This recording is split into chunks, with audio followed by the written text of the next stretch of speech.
Need a quick way to print your Gmail emails? In this tutorial, we'll guide you through the simple steps to save an email as a PDF for easy printing. If you find this helpful, be sure to subscribe for more tech tips. Let's dive in. Start by opening the Gmail app on your phone and ensuring you're signed into your account.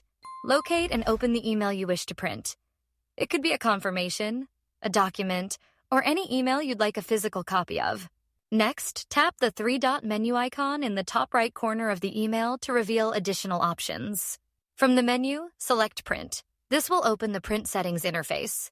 In the Print Settings, select Save as PDF as the format. This creates a digital version of the email.